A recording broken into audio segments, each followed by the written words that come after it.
Hi friends, நம்ம புதுசாக ஒரு தொப்பி வாங்கியிருக்கோம். இது எதில் பண்ணது அப்படின்னா, பனை ஓலை இருக்குல்ல, அந்த பனை ஓலையில் பண்ண தொப்பி தான் இது. இது எதுக்காக அப்படின்னா, வெயில் அடிக்கும், நல்ல வெயில் அடிக்கும் நம்ம தோட்டங்களில். இந்த தோட்டத்தில் கொஞ்சம் கம்மி, ஆனால் மரங்கள் வந்து பெருசாயிட்டு அதனால இந்த தோட்டத்தில் கொஞ்சம் கம்மியாக தான் வெயில் அடிக்கும். மற்ற தோட்டங்கள்லாம் நல்லா வெயில் அடிக்கும். வெயில் வந்து மேலே இருந்தே அடிச்சுன்னா, ஸ்ட்ரைட்டாக மேலே இருந்து அடித்தா கூட நம்ம பிரச்சனை கிடையாது. அது உதிச்சு வரும் இல்லை, சூரியன் அப்படியே மேலே எழும்பி வரும்போது கரெக்டாக நம்ம ஃபேஸில் அடிக்கும். நம்ம இப்படி வேலை செஞ்சுக்கிட்டே இருக்கும்போது நம்ம ஃபேஸில் வெயில் அடிச்சுக்கிட்டே இருக்கும். இந்த டைம் எல்லாம் நம்ம ஃபேஸ்ல எல்லாம் வெயில் அடிக்கிற டைமு. என்னன்னா இங்கே கொஞ்சம் மரங்கள் இப்போ கொஞ்சம் அடைஞ்சு நிற்கிறனால நல்ல பெருசாக வந்தனால நமக்கு தெரியலை. மற்றபடி என்னன்னா இந்த டைம்ல எல்லாம் வேற தோட்டங்கள்ல முகத்திலே வெயில் அடிக்கும். இதை இப்படி வச்சுட்டோம்னா முகத்துல வெயில் அடிக்கிறது கொஞ்சம் கம்மியாகும். அதுக்காக தான் நம்ம இதை வாங்கியிருக்கோம்.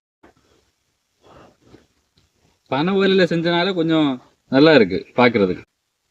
இது கொஞ்சம் கூலிங்காக இருக்கும் அப்படின்னு சொல்கிறாங்க. பனை ஓலையில் இருக்கனால கொஞ்சம் கூலிங்காக இருக்கும் அந்த மாதிரி. தெரியல, நம்ம இன்னும் யூஸ் பண்ணாலும் தெரியும். அன்னாசி தோட்டத்தில் வேலை செய்கிறவங்க நிறைய பேர் இதை யூஸ் பண்ணுவாங்க. ஆனால் நாங்கள் தான் இதெல்லாம் யூஸ் பண்ணுறது கிடையாது. இப்போ தான் ஃபஸ்ட்டாக வாங்கியிருக்கோம்.